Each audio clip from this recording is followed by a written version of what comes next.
And now, Convention, 1969.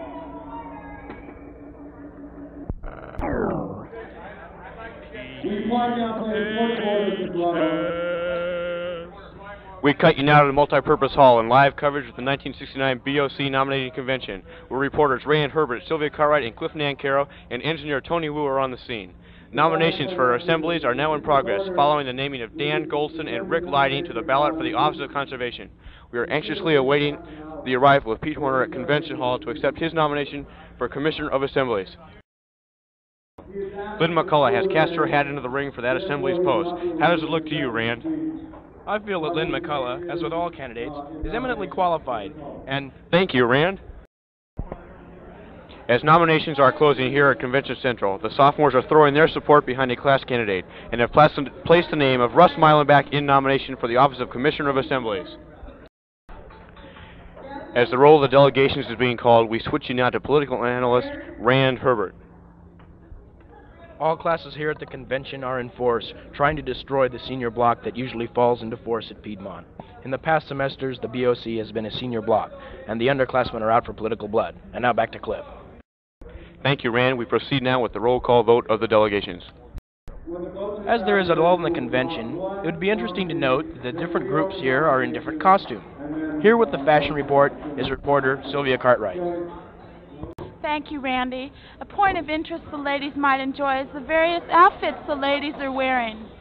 Judy Rao is wearing a lovely Hawaiian print formal, which I believe she got while she was vacationing there at, of course, the height of the season. Karen Rafton is wearing a stunning gown of deep royal purple, much resembling that of, yes, I believe it is a choir robe. How quaint. Oh my, Joanne Zimmerman is wearing an adorable Indian gown accented with beads of every color of the rainbow. That's all for now. Thank you, Sylvia. Make it quick, please. Get back to And now we bring you an exclusive interview with Mr. Lucas Gutentag, Chairman of the 1969 Board of Control Nominating Convention. Mr. Chairman, how do you assess the spirit of this convention? I think the spirit of this convention is exceptional, much improved over last semester, and the spontaneity has just been exhibited by this spontaneous nomination of 3 candidates for the office of Commissioner of Assemblies. Now I have to get back to the voting. Thank you, Mr. Gutentag. We are waiting now for the secretary to read the results of the final voting.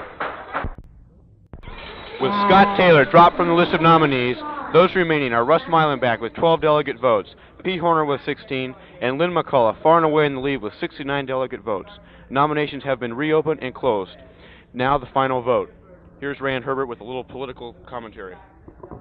Various points have been brought up here on parliamentary procedure. At this time, the chairman is being challenged on a point by a delegate member, showing knowledge in the delegations as well by the chairman and staff of parliamentary procedure. Back to Cliff. Thank you, Rand. Yes, Rand, you have a late-breaking report? It would also be interesting to note that various ethnic groups are represented here, showing true democracy and freedom. French, Spanish, Japanese, and German delegations are present. Now, back to Cliff. Thank you, Rand, for that interesting little sidelight. And now, with all the votes in, Pete Horner has rallied to come within 26 votes of Lynn McCullough to capture this convention's nomination for the Office of Assemblies. Thank you. Nominations are now open for the Office of Organizations.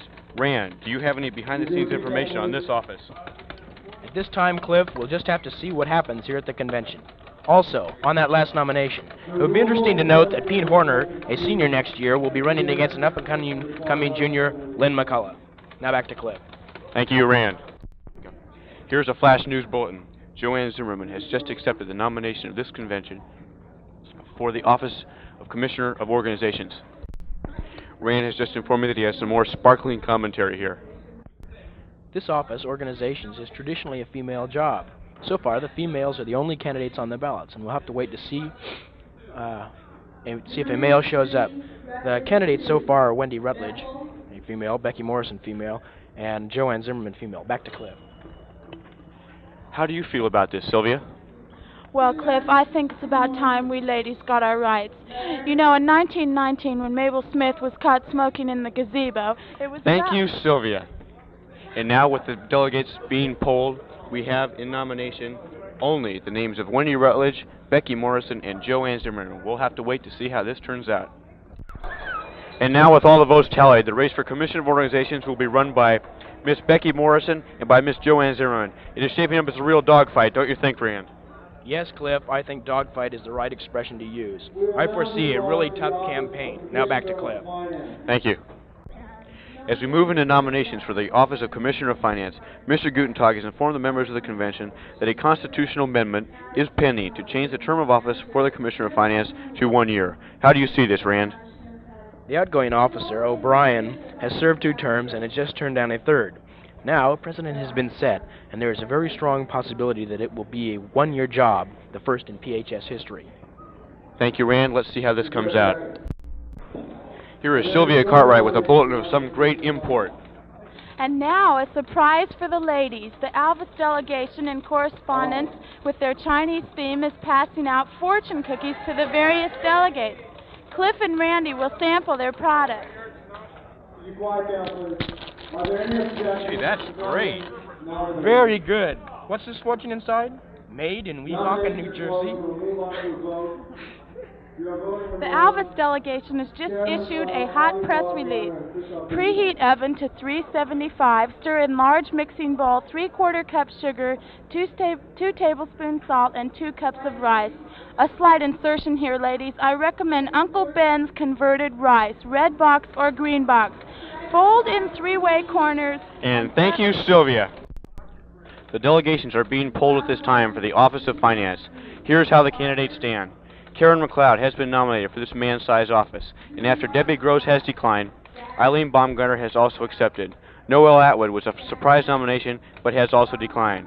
Christoph Gutentag, the spark plug of the Hazelden delegation, has been nominated, and in the name of his school, has given a definite maybe, and has tentatively accepted the nomination. We will see how the voting goes. And now, during the voting, we bring you an exclusive interview with Dave Kistler, Chief of the Convention Hall Police. What preventative measures have you taken today, Dave, to keep this convention in order? Well, Cliff, we have dogs and a fresh supply of mace on hand to handle any disturbances that should arise. I feel that my specially trained staff of strong arms will keep this convention in order at any cost. And now the member delegates of this convention are taking a 10-minute recess during their brunch period. We will keep you informed with any late-breaking events as they occur. Chairman Lucas Gutentag has reconvened the convention following the 10-minute recess when delegates traveled to numerous smoke-filled rooms and rallied around the soft drink machine to discuss many behind-the-scenes matters. Next on the scheduled agenda is nominations for the Office of Secretary. Stand by for fast-breaking bulletins from the floor. Now here's Sylvia with an exclusive interview. This year's Best Delegation Award is surely going to be a close contest.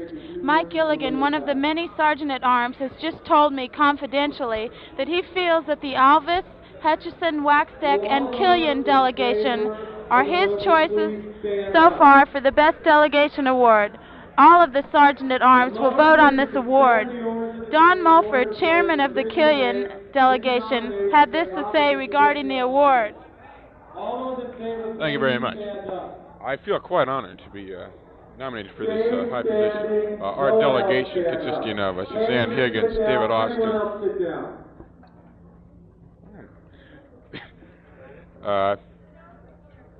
Griff Adams, and Karen Hawley, including myself, have come to the conclusion that we feel that this convention has to have something extra alongside the general proceedings of nominating these officers for the BOC for next fall. We feel that a little entertainment should be included that will make this convention something very entertaining.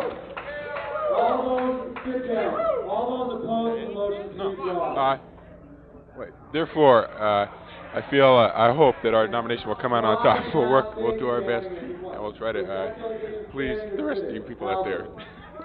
Thank you very much.